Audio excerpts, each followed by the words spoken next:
Selamat pagi dan salam sejahtera bagi kita semua.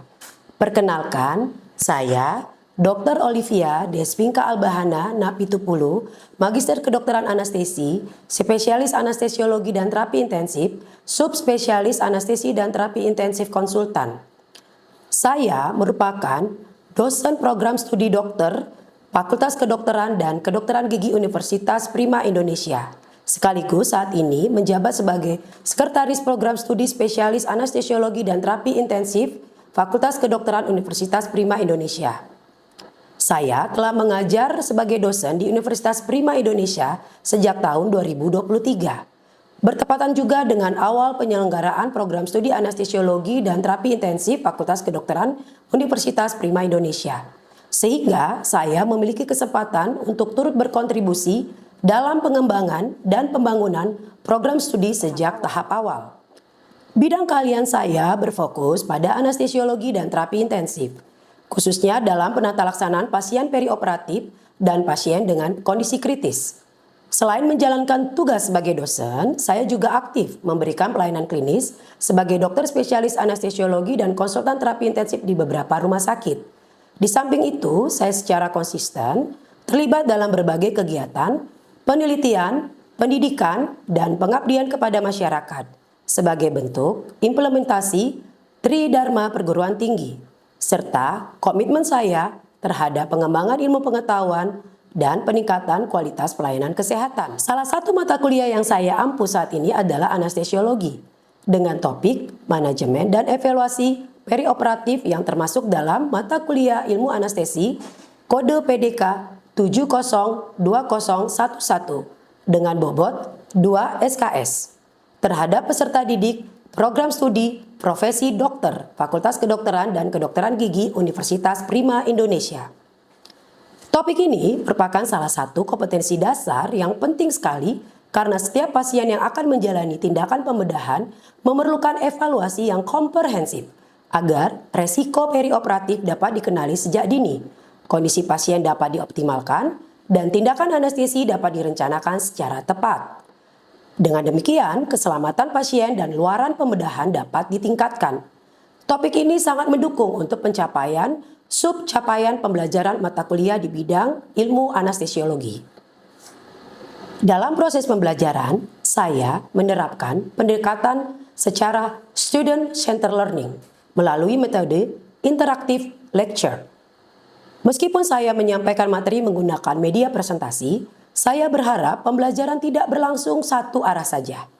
Saya akan mengajak mahasiswa untuk aktif berdiskusi, mengemukakan pendapat, serta menjawab pertanyaan-pertanyaan yang saya berikan selama perkuliahan. Sebaliknya, mahasiswa juga akan saya dorong untuk bertanya apabila terdapat konsep yang belum dapat dipahami. Saya percaya bahwa proses belajar akan menjadi lebih efektif apabila terjadi komunikasi dua arah antara dosen dan mahasiswa.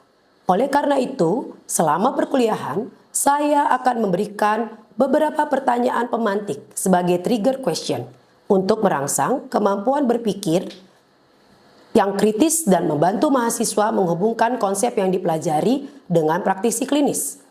Dengan cara tersebut saya berharap mahasiswa tidak hanya mengingat materi, tetapi juga mampu memahami alasan ilmiah di balik setiap keputusan klinis.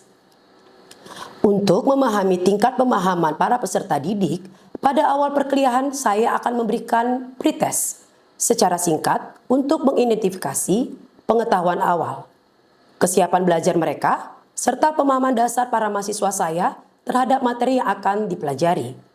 Hasil pretest tidak hanya menjadi dasar dalam memetakan tingkat pemahaman awal mahasiswa, tetapi juga akan membantu saya menyesuaikan strategi penyampaian materi, menentukan penekanan pada konsep-konsep yang masih belum dapat dipahami, serta memberikan penjelasan yang lebih mendalam pada topik-topik tertentu sesuai kebutuhan peserta didik. Dan pada akhir sesi pembelajaran, mahasiswa akan diberikan post-test sebagai bentuk evaluasi sumatif untuk mengukur peningkatan pengetahuan dan ketercapaian tujuan pembelajaran setelah mengikuti perkuliahan. Perbandingan hasil pretest dan post-test tersebut menjadi salah satu indikator efektivitas proses pembelajaran sekaligus bahan refleksi bagi saya untuk melakukan perbaikan dan penyempurnaan metode pembelajaran pada pertemuan berikutnya. Selain itu, partisipasi aktif mahasiswa selama proses pembelajaran juga menjadi bagian dari penilaian. Keaktifan dalam berdiskusi, kemampuan menjawab untuk mengajukan pertanyaan, serta kemampuan mereka menyampaikan pendapat secara ilmiah. Itu menjadi penilaian saya sebagai indikator penting dalam mengembangkan kemampuan berpikir kritis, komunikasi akademik berjalan, dan profesionalisme. Saya meyakini bahwa pembelajaran yang efektif tidak hanya diukur dari hasil akhir berupa nilai, tetapi juga dari keterlibatan secara aktif mahasiswa saya dalam keseluruhan proses belajar. Demikianlah pemaparan singkat mengenai profil saya, tentang kegiatan pembelajaran yang akan saya laksanakan, serta metode evaluasi yang digunakan untuk menilai capaian pembelajaran mahasiswa saya. Selanjutnya, saya mengajak Bapak Ibu untuk menyaksikan video yang menggambarkan proses pembelajaran tersebut. Terima kasih atas perhatian dan kesediaannya untuk menyaksikan paparan ini. Selamat menyaksikan.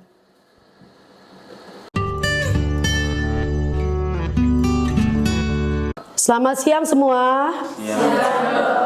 Semoga kita semua sehat-sehat ya. Pada hari ini kita akan belajar tentang ilmu anestesi. Yang Ibu bawakan pada hari ini adalah tentang manajemen dan evaluasi pasien praoperasi, yaitu pada perioperatif anestesi. Jadi sebelum kita memulai pelajaran kita, saya akan membagikan pretest. Ya, kalian boleh kerjakan lebih kurang 10 menit. Mohon dibagi ya. Saya beri waktunya lebih kurang 10 menit.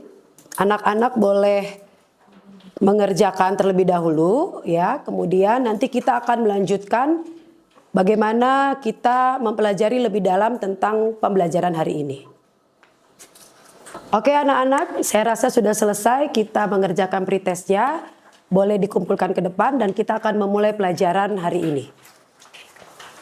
Baik, terima kasih.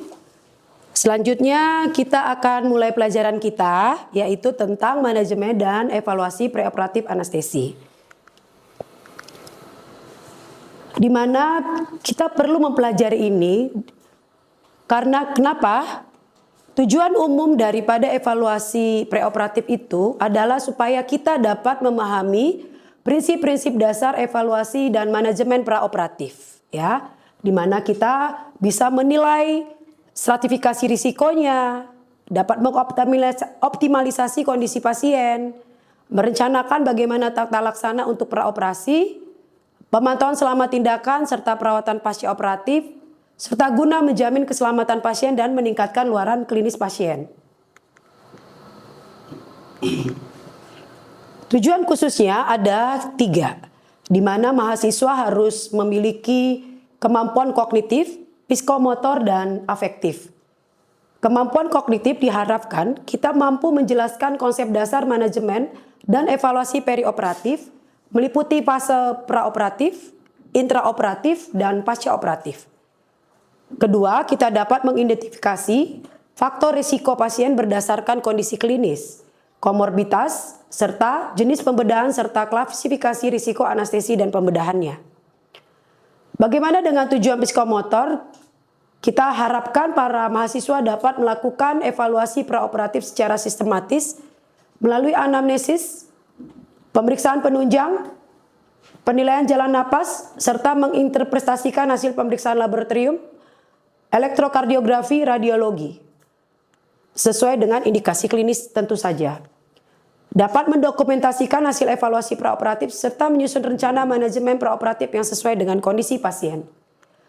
Untuk tujuan dari afektif adalah menunjukkan sikap profesional, etis, dan bertanggung jawab dalam melakukan evaluasi dan manajemen perioperatif. Kenapa? Kita harus menghargai prinsip keselamatan pasien, yaitu pasien safety, melalui identifikasi risiko, komunikasi efektif dengan dokter bedah, perawat, dan tenaga kesehatan lainnya, dalam perencanaan dan pelaksanaan manajemen praoperatif dan penerapan standar pelayanan perioperatif. Pentingnya manajemen dan evaluasi praoperatif, kenapa?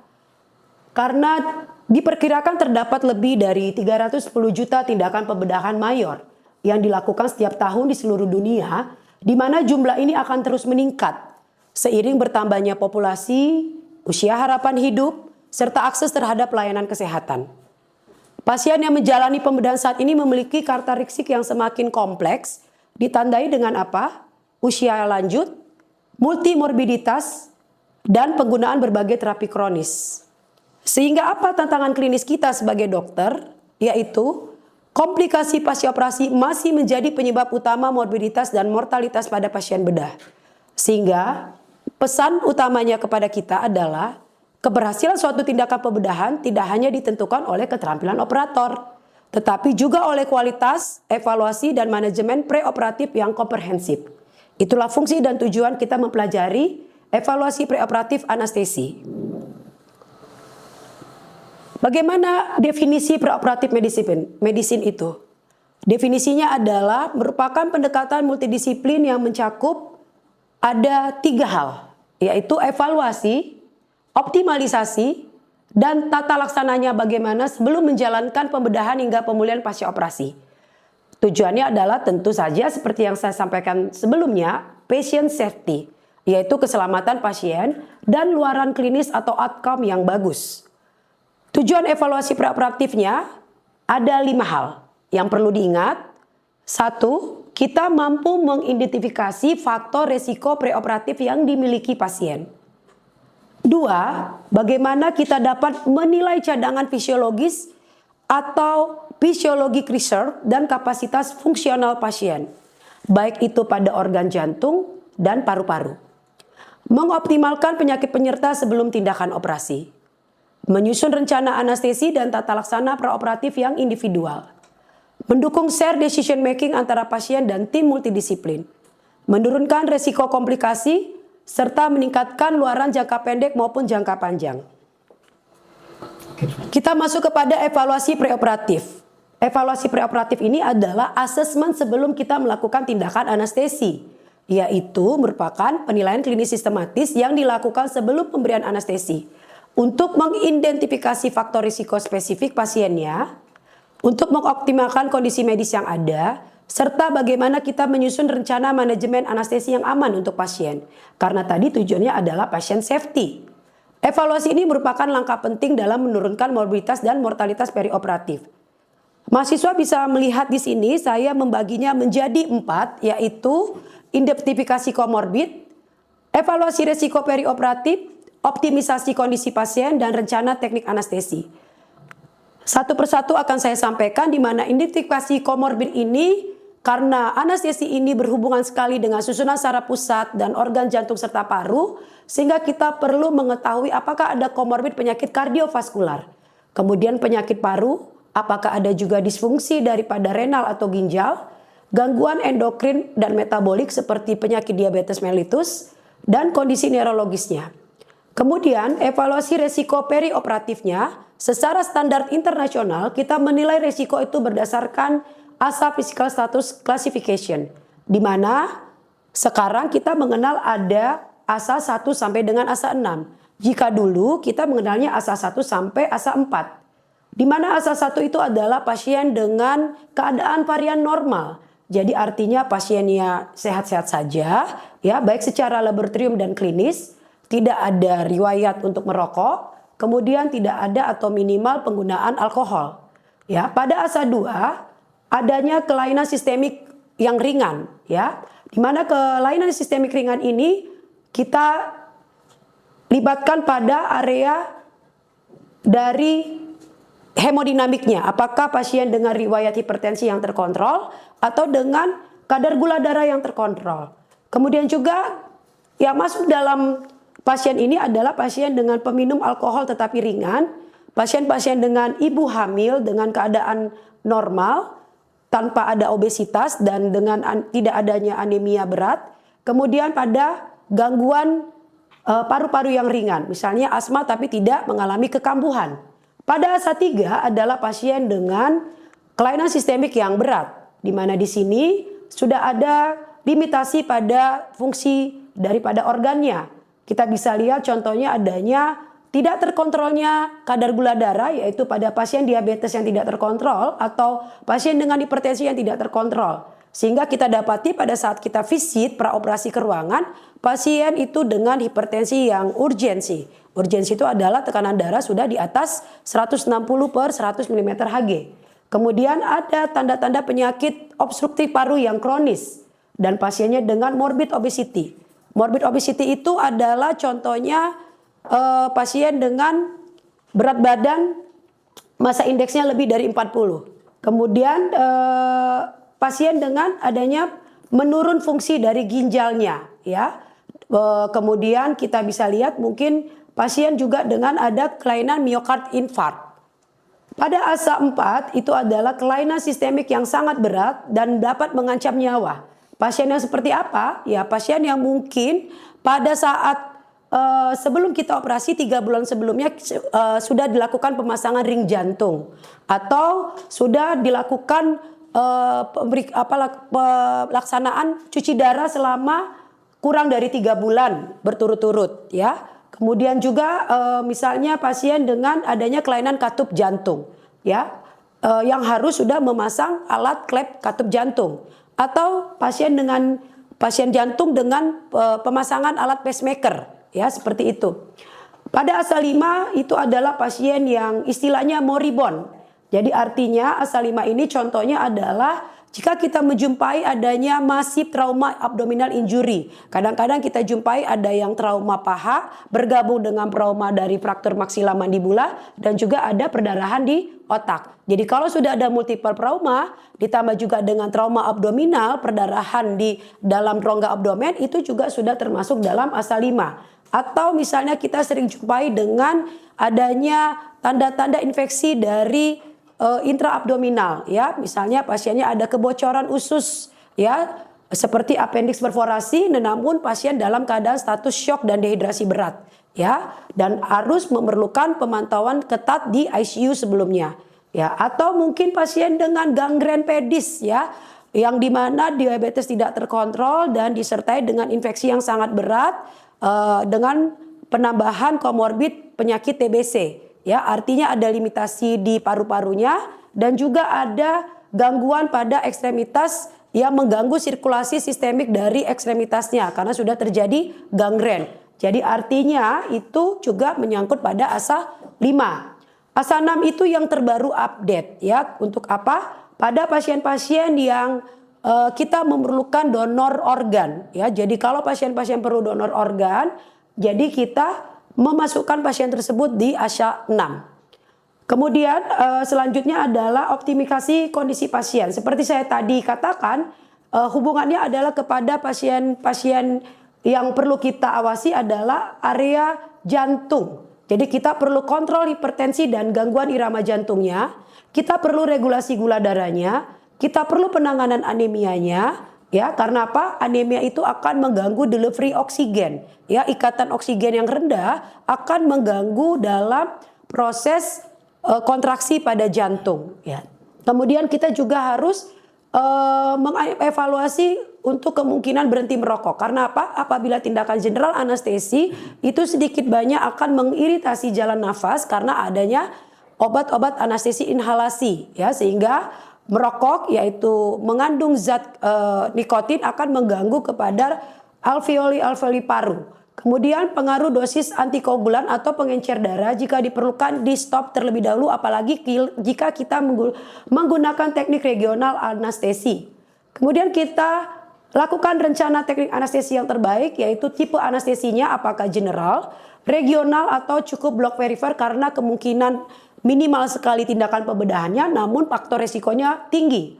Kemudian kita perhatikan juga airway manajemen strateginya. Apakah pasien yang akan kita kerjakan ini ada kemampuan untuk kita kesulitan melakukan tindakan ventilasi dan intubasi sehingga akan menyebabkan hipoksia pada saat kita melakukan tindakan anestesi.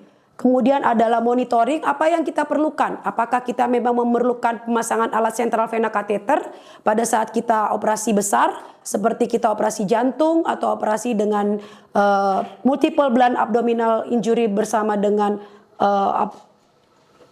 fraktur femur ya. Jadi kita perlu pemantauan alat yang lebih ketat karena beresiko untuk perdarahan lebih banyak.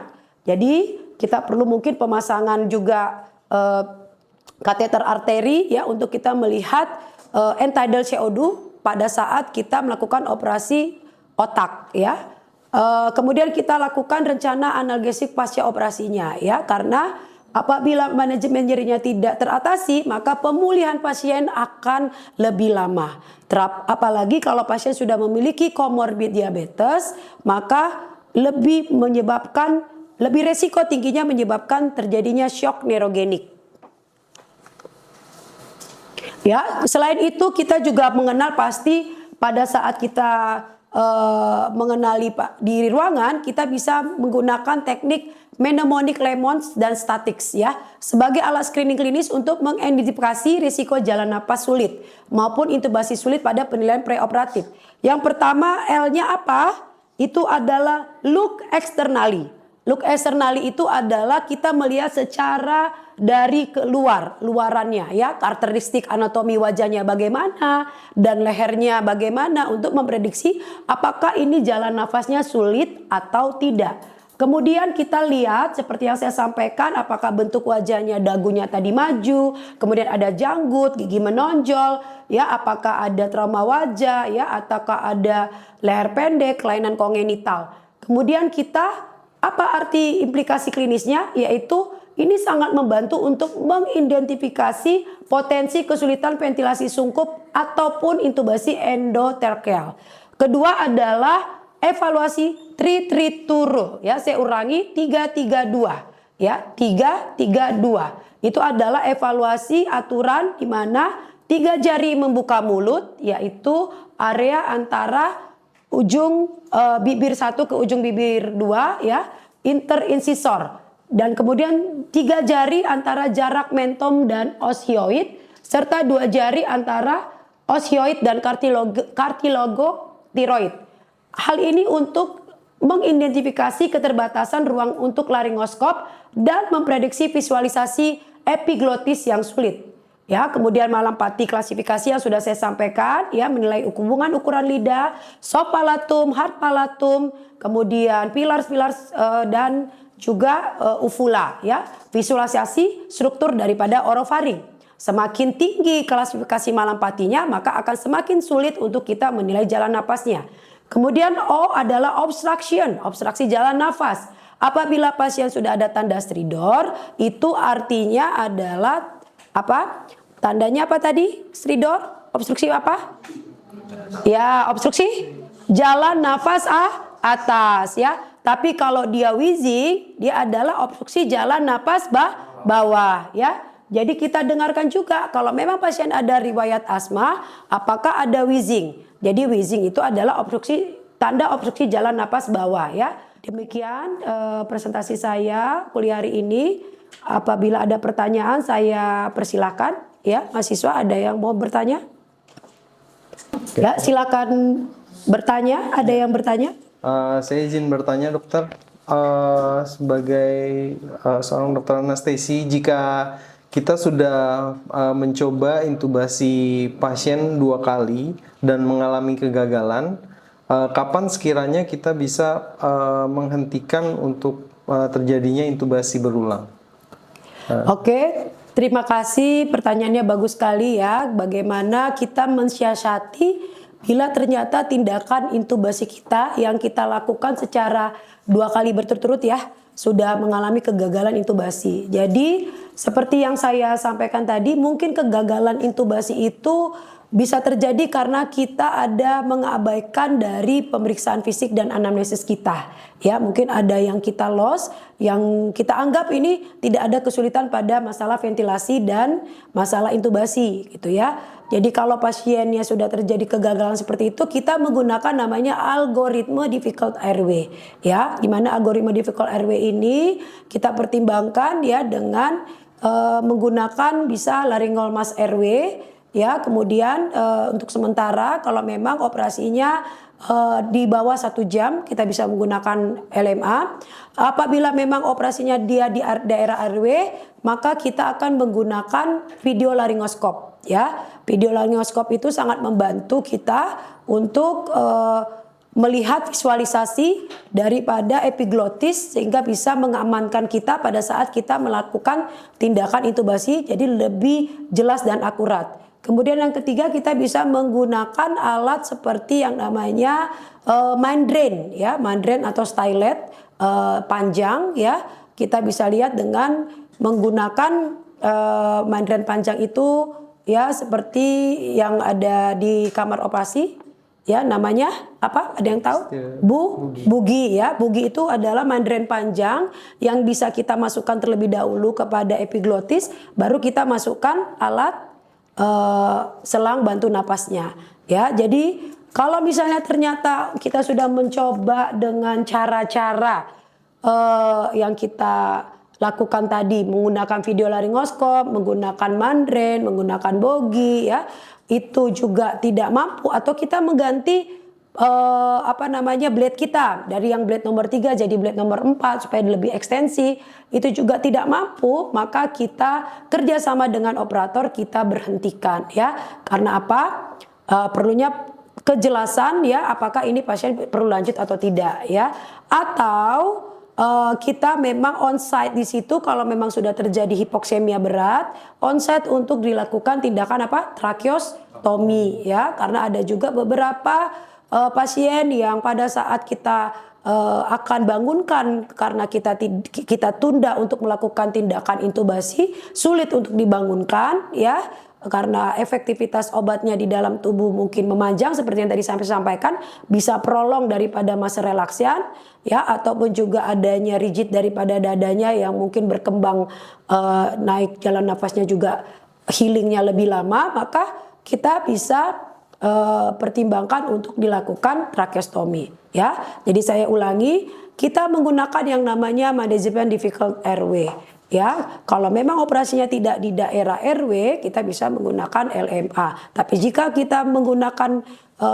jika operasinya di daerah airway, maka kita bisa pertimbangkan video laryngoskop, menambah dengan alat-alat seperti membrane dan stylet seperti bugi, atau kita melakukan tindakan tracheostomi. Namun tetap harus apa tadi? Tujuan daripada afektif kita tadi yang pertama apa?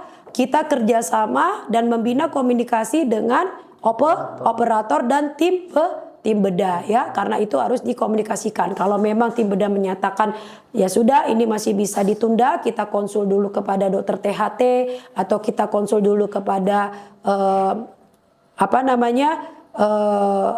dokter bedah onkologi kalau memang ternyata ada tumor ataupun ada gangguan pada area laring dan orofaringnya.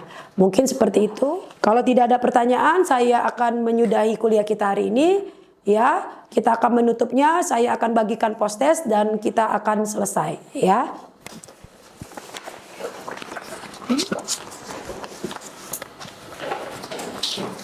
Oke, kita kumpulkan post test sudah selesai. Ya.